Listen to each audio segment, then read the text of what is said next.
Dominique Garcia, bonjour, je suis très content de vous recevoir sur ma chaîne. Bonjour à vous. Ça faisait un petit moment que j'avais envie de faire un petit bilan de la recherche archéologique en France et quoi de mieux que de le faire avec le président de l'INRAP, donc je suis très honoré que vous soyez là. Merci, il n'y a pas de souci. L'archéologie, c'est une passion, donc ça a du sens que si justement on la partage avec le plus grand nombre, donc je suis très heureux d'échanger avec vous. Je l'ai dit, vous êtes le président de l'INRAP, vous êtes docteur en histoire des civilisations, donc vous avez été docteur à Paul Valéry, c'est ça ?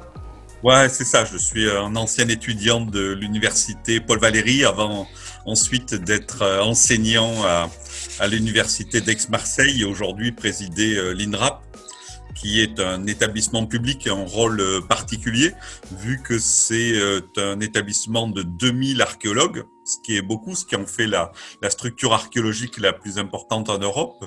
Et nous intervenons en préalable à des travaux d'aménagement du territoire.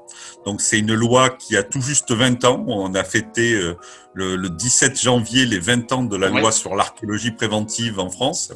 Et c'est une loi qui essaie de concilier deux axes qui a priori apparaissent contradictoires, l'aménagement du territoire et puis la préservation du patrimoine. Très bien. Donc nous allons faire le bilan, on se retrouve juste après ça.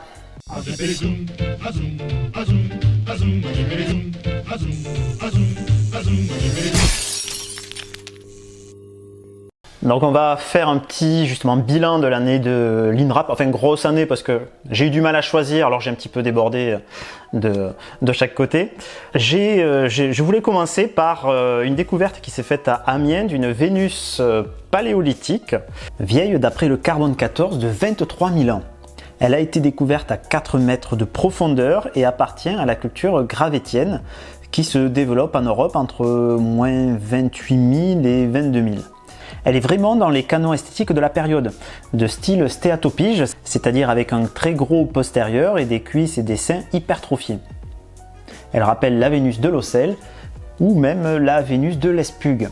Et sa coiffure ressemble à la dame de Brassempouille. Il y a un petit mélange de tout ça et je trouvais que c'était bien de commencer par cette découverte. Alors le choix effectivement des sites que vous avez pointés n'était pas simple parce que nous on réalise chaque année c'est 2000 opérations. Donc là on a fait un choix parmi les 2000 opérations. Commencer par cette découverte d'Amiens est intéressant parce que c'est une des découvertes les plus anciennes qui a été réalisée par les équipes de l'INRAP.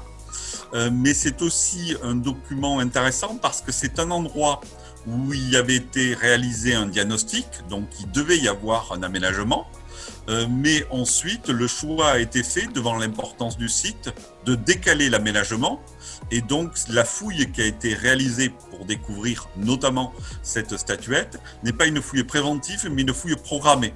C'est-à-dire que c'est un chercheur de l'INRAP qui s'appelle Clément Paris et qui intervient donc périodiquement sur ce site, qui a été conservé et qui maintenant est dédié, consacré à la recherche.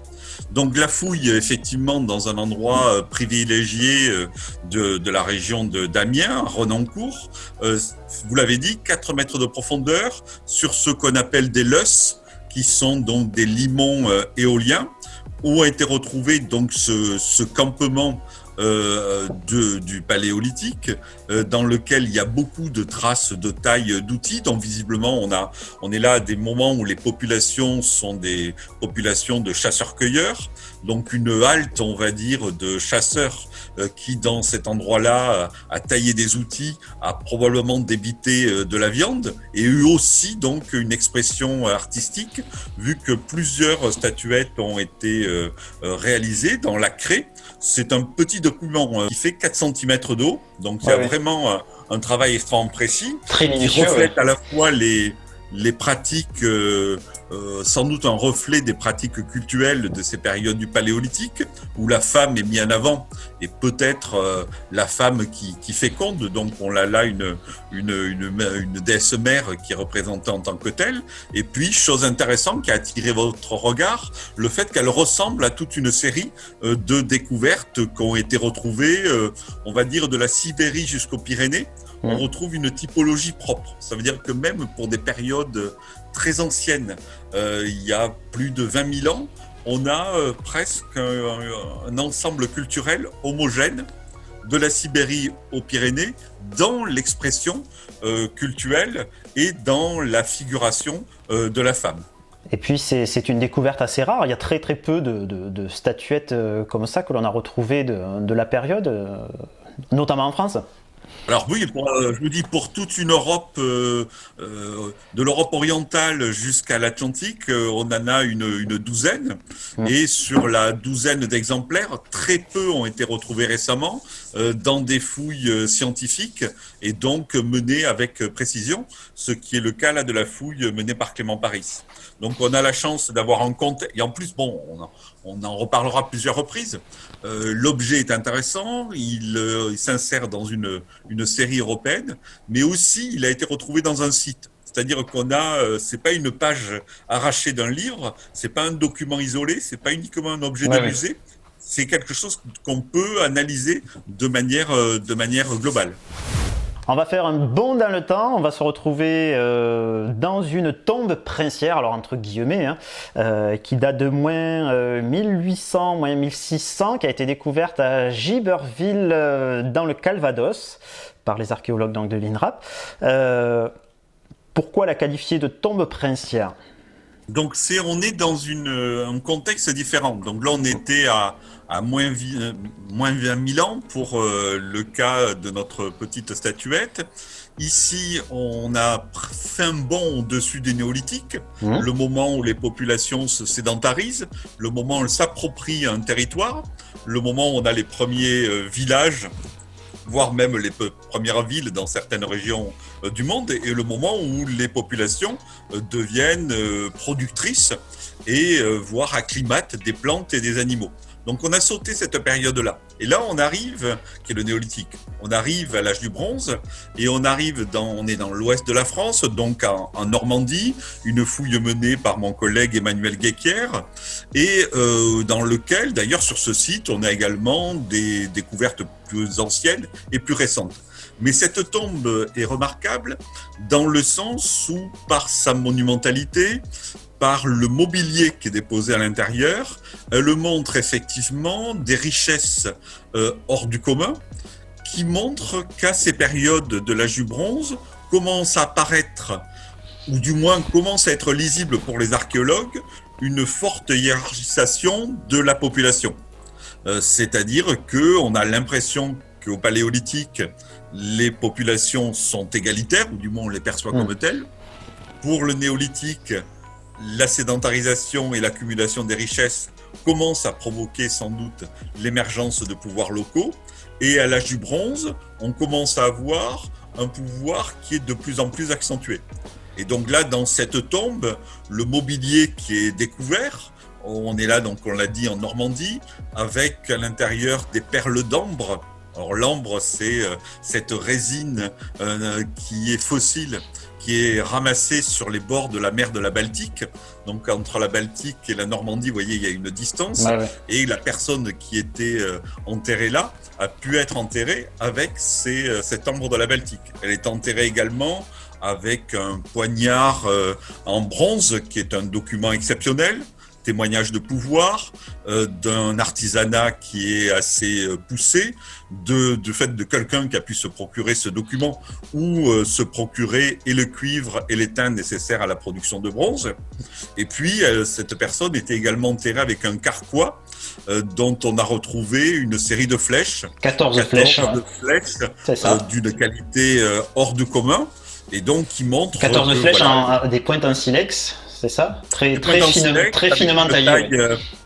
Une taille extrêmement précise, qui rappelle d'ailleurs des faciès que l'on connaît en Normandie, mais également de l'autre côté de la Manche. Donc voilà, l'archéologie, ça permet de livrer des documents, des beaux objets, mais également ça permet de révéler un peu l'évolution de nos sociétés. Et en l'occurrence, là, la mise en place de ces petits caciques, de ces petits princes, les termes sont bien entendu conventionnels. Oui. Alors on va encore faire un petit voyage dans le temps, on va laisser l'âge du bronze et on va se plonger au 6e siècle avant notre ère. Avec la tombe de la Dame de Vix qui a été fouillée en 53 par René Geoffroy et Maurice Boisson qui avaient découvert bien sûr une chambre funéraire d'une femme d'une quarantaine d'années qui reposait sur un char. À côté d'elle, il y avait le fameux vase de Vix qui est magnifique. Alors, quel était l'intérêt de refouiller, de refaire une campagne de fouilles sur ce lieu, sur ce site, et quelles ont été les découvertes, les nouvelles découvertes que l'on a fait? Alors Vix est un site qui est connu d'un point de vue mondial. Cette découverte de 1953 a retenti un petit peu comme un grand coup de tonnerre pour tous les spécialistes en archéologie, en histoire de l'art. Si vous regardez, il y a eu des timbres émis sur Vix, oui. Il y a eu des reportages télé. La découverte a fait l'objet à l'époque de la couverture de Paris Match. Donc quelque chose qui a ressenti. Et aujourd'hui, le vase de Vix, qui est le plus grand vase grec en métal qui est connu au monde, est un objet qu'on retrouve dans quasiment tous les manuels scolaires. Cette fouille a été réalisée dans des façons correctes pour ce qui était de l'époque, en 1953, mais dans une durée extrêmement courte. Quelques semaines entre la Noël et le 1er de l'an, sous la neige, dans la boue, sans les moyens qu'on possède aujourd'hui. Un peu par hasard, donc, la découverte.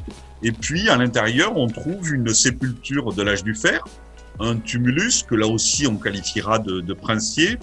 Or, c'est un peu le paradoxe.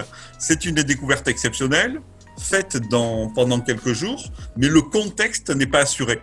C'est-à-dire qu'on n'a pas étudié l'architecture de la tombe, on n'a pas tamisé la terre, on n'a pas fait, parce que c'était pas d'usage à l'époque, des études ADN. Et donc, Vix est une découverte fabuleuse, probablement la plus importante au XXe siècle pour cette période-là, mais en revanche, dont le dossier n'a pas été documenté. Tout à l'heure, je me permettais de rapprocher le travail des archéologues à celle de la lecture d'un livre. Là, les archéologues lisent un livre dont on connaît, comme si on avait arraché toutes les pages où c'était écrit et on n'avait conservé que les images.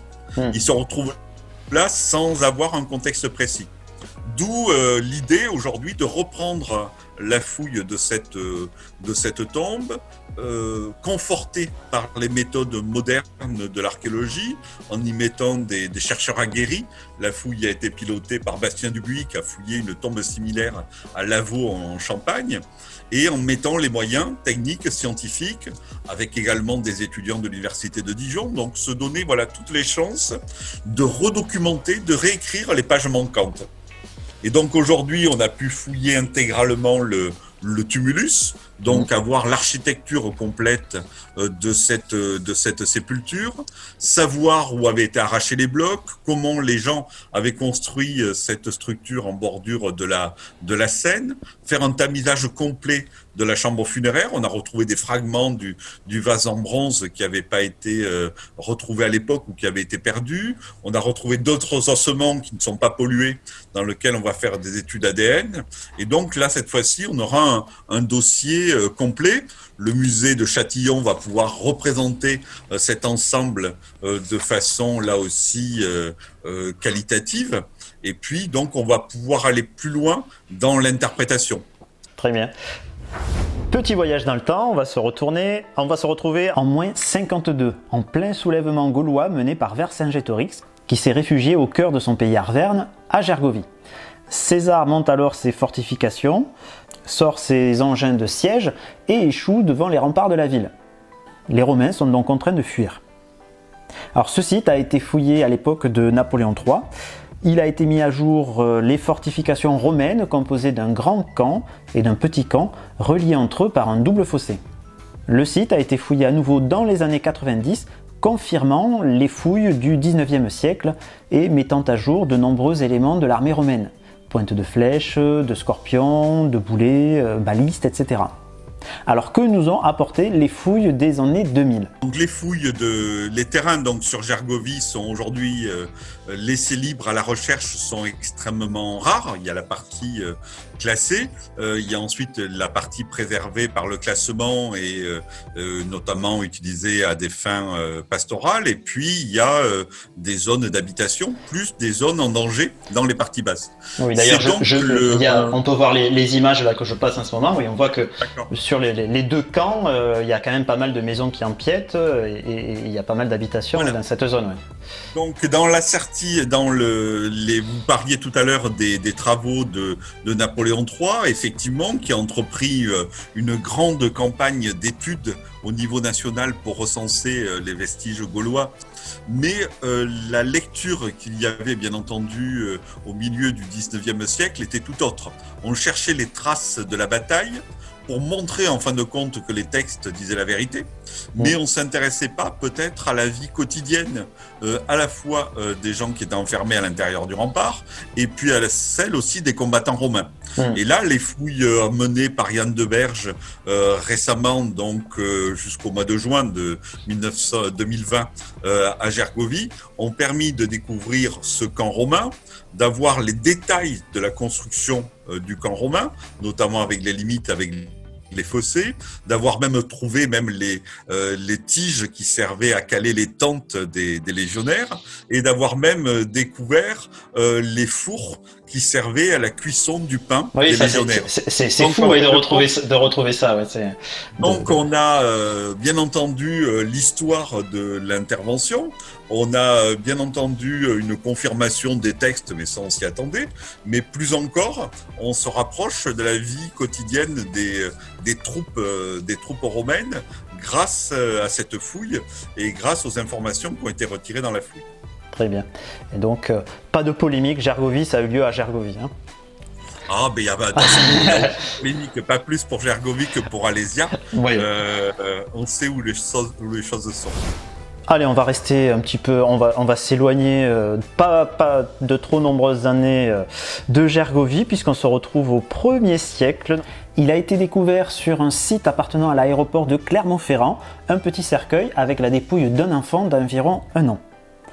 À côté de lui, dans une fosse de 2 mètres sur 1, le cercueil était entouré d'une vingtaine de récipients en terre cuite, pouvant contenir des boissons ou de la nourriture.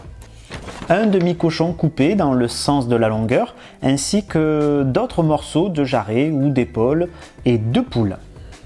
Un chiot était déposé au pied de l'enfant, avec encore son collier et sa clochette.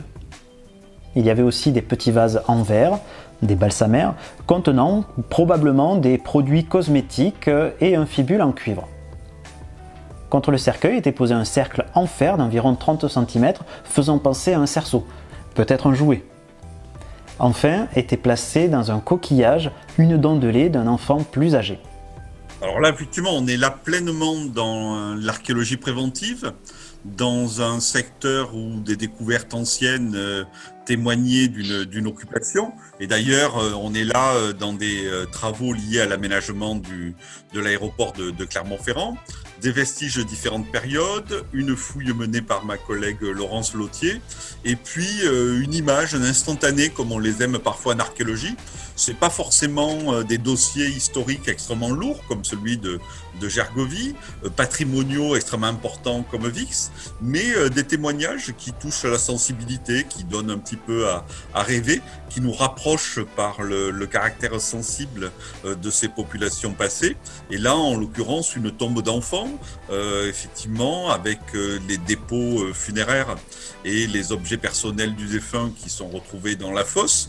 Donc on a là une abondance d'ailleurs de matériel qui est relativement rare, accompagné avec effectivement beaucoup d'éléments de viande, notamment de cochons, mais également des poulets qui ont été sacrifiés, qui sont déposés dans la tombe, le jouet, le probable cerceau que vous avez évoqué tout à l'heure, ce chien avec cette clochette, et donc quelque chose de sensible qui sera sans doute assez difficile à interpréter parce que soit on se dit effectivement que c'est la tombe là aussi d'un fils de prince, d'un fils d'aristocrate extrêmement riche, ou on peut imaginer aussi que la perte de l'enfant a suscité comme ça une émotion extrêmement importante et que les dépôts sont nombreux, liés à la circonstance peut-être du défunt.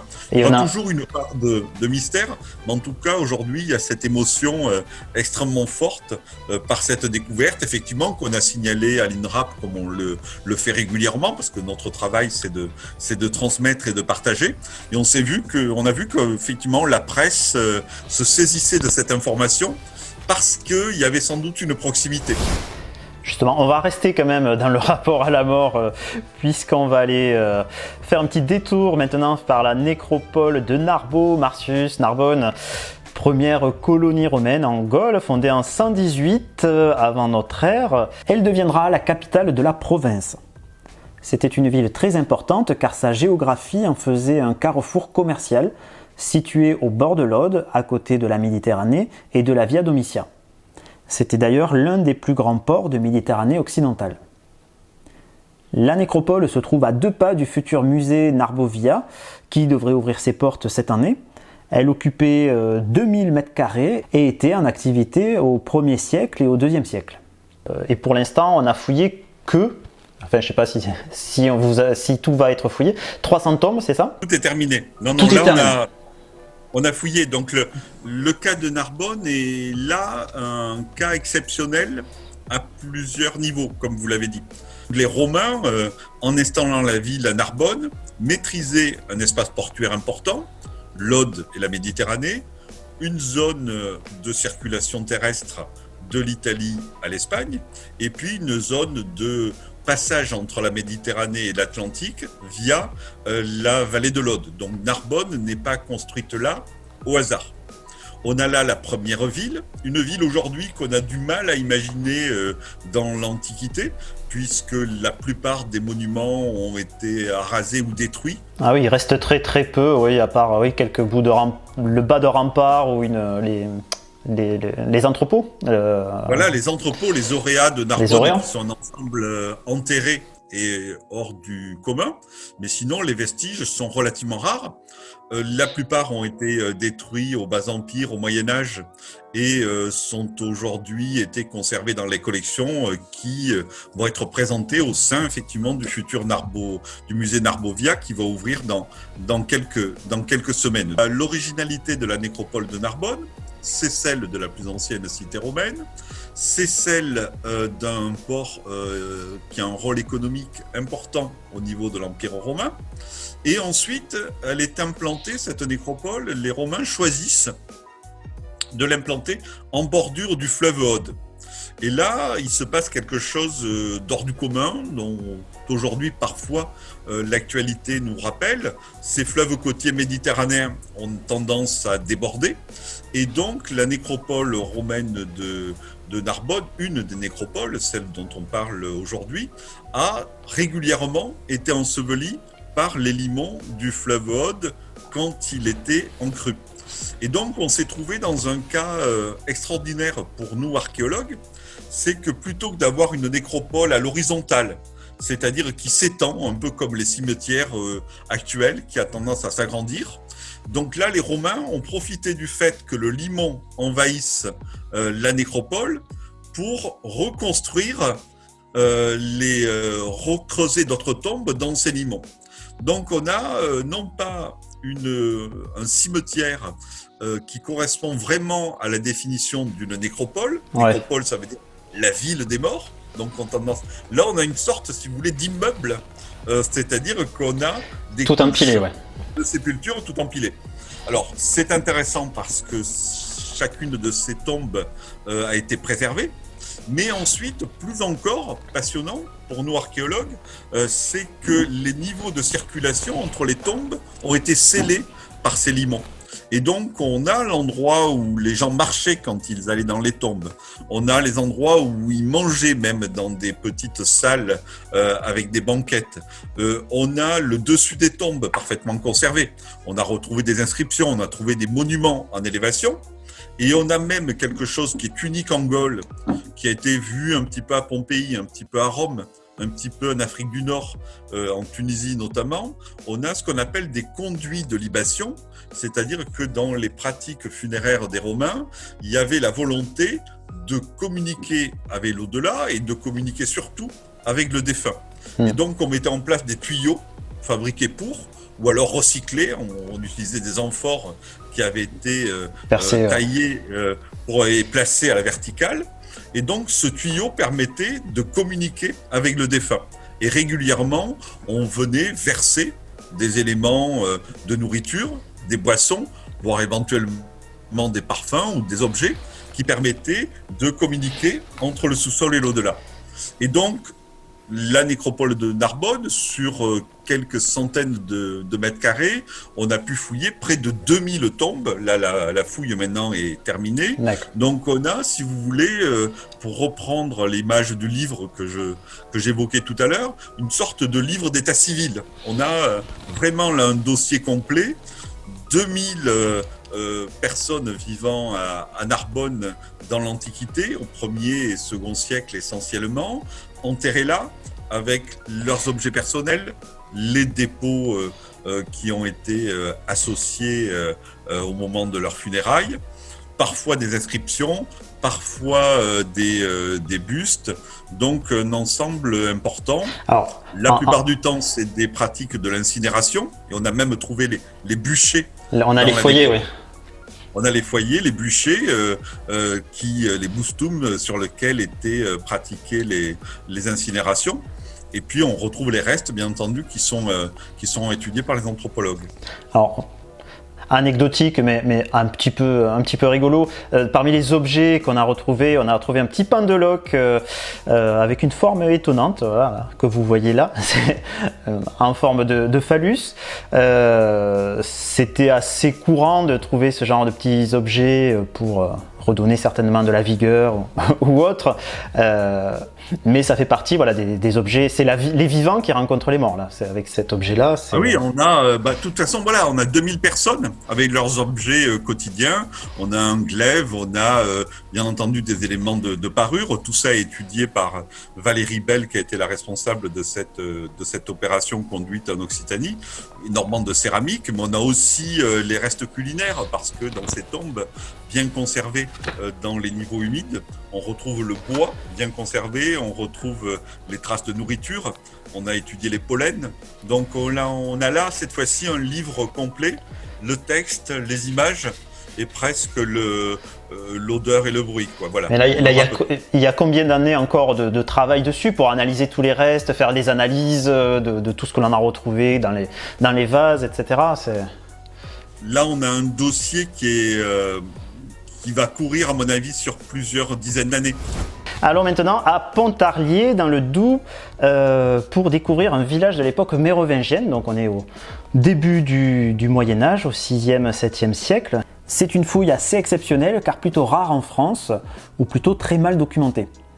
Elle est composée de très grands bâtiments rectangulaires de 200 à 300 mètres carrés et d'une église à plan basilical ainsi que d'une nécropole. Ces bâtiments sont portés par des poteaux porteurs d'environ 1 mètre de diamètre.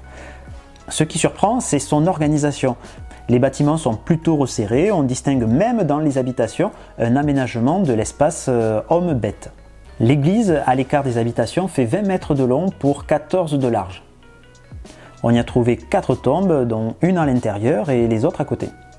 70 sépultures ont été retrouvées dans le village.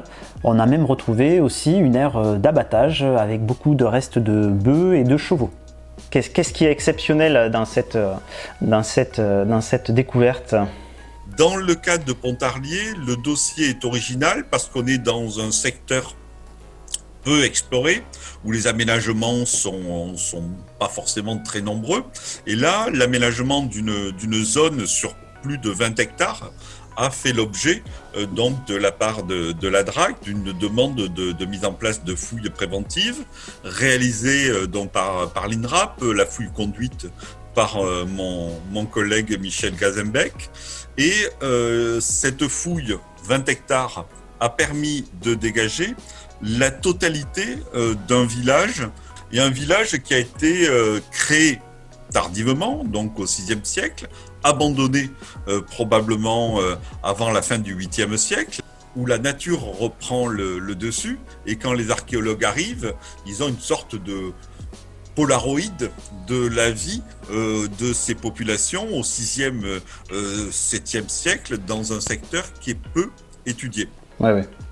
Alors ce village, effectivement, comprend une série de maisons qui sont construites en bois et en terre. Donc là aussi, un paradoxe, c'est extrêmement difficile à fouiller. Et ce que les archéologues trouvent, c'est les niveaux de sol, plus les trous creusés dans le sol, qui étaient réalisés pour placer les poteaux qui supportaient les maisons. Donc des maisons sur une architecture de bois porteuse et avec sans doute une armature de torchis et des toits donc en végétaux. Et là, la découverte de ce village, on en voit l'organisation, on voit effectivement une église. Alors on est surpris, même si on connaît 2 ou 3 exemples au niveau national, et la nécropole attenante, qui a livré du matériel permettant des objets quotidiens, notamment de culte essentiellement, qui permettra de bien dater l'ensemble.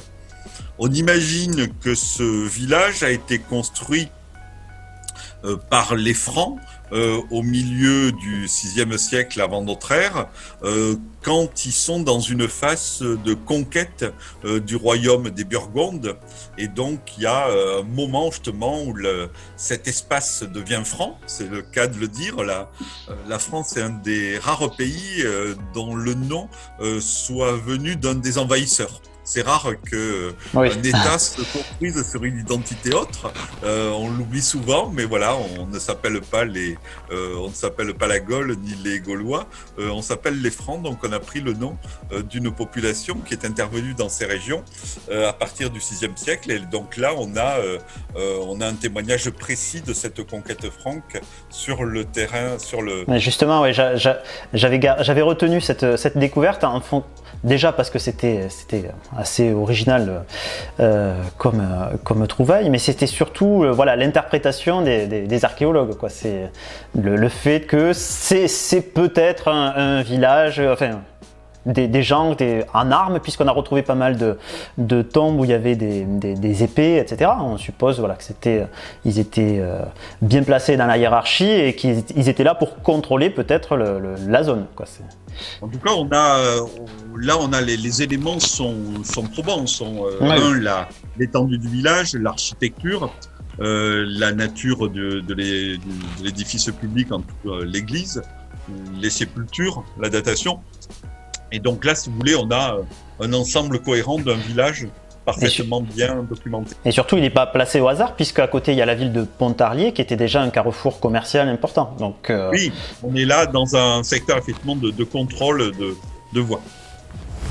On va terminer ce tour d'horizon avec, on va venir au 19e siècle, on va faire un long voyage dans le temps, et on va partir à La Réunion, sur le plateau de l'Îlet à Guillaume, à 700 mètres d'altitude, pour fouiller une colonie pénitentiaire pour enfants, encadrée par le clergé et qui a fonctionné entre 1864 et 1879.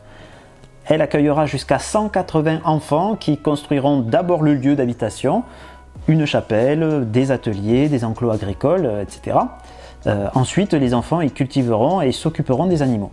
On est là sur un site qui est postérieur à la période de l'abolition de l'esclavage. Donc c'est intéressant parce qu'on s'intéresse beaucoup à La Réunion sur les sites, bien entendu, de mémoire liés à l'esclavage, voire à des villages d'engagés, comme on a fouillé récemment à Saint-Philippe. Et là, on est dans le type d'installation qu'on appelle des colonies agricoles qui sont installées dans la deuxième partie du 19e siècle, dans le but de rééduquer des enfants dont on imagine ou dont on pointe le fait qu'ils étaient prêts à mal tourner.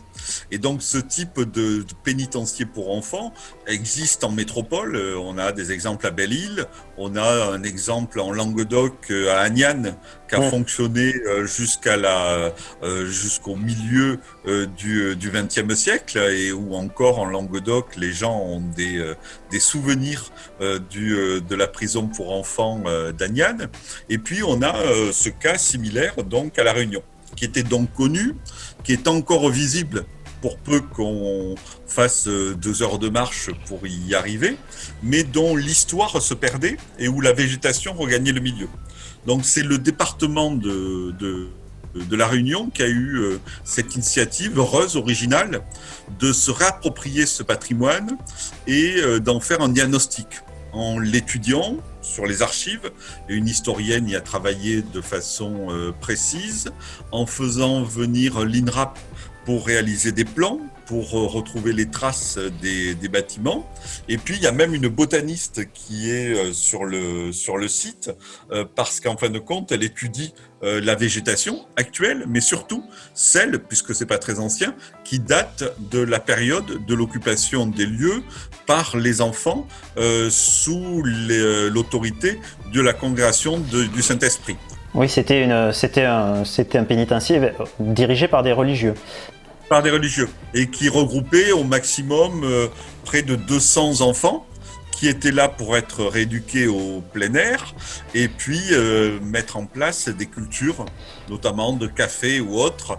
Il est important aussi, et l'archéologie est capable de le faire, de documenter les périodes récentes, pour lesquelles on a souvent des archives qui sont biaisées. Là, en l'occurrence, les traditions orales, les vieux souvenirs, ou alors des écrits qui sont partiels et partiaux. Et donc là, grâce à ce type de fouilles, on arrive un petit peu à compléter des dossiers sensibles et inédits. Donc merci beaucoup d'avoir regardé cette vidéo. Encore merci à Dominique Garcia, président, j'allais dire directeur. On a aussi un directeur. Il y a aussi un directeur, il y a tout. Et 2000 collègues sur le terrain en permanence pour sauver le patrimoine par l'étude. Donc si cette vidéo vous a plu, n'oubliez pas de laisser un petit pouce bleu, de vous abonner et de laisser un petit commentaire, ça fait toujours plaisir. À très bientôt et surtout n'oubliez pas de rester curieux.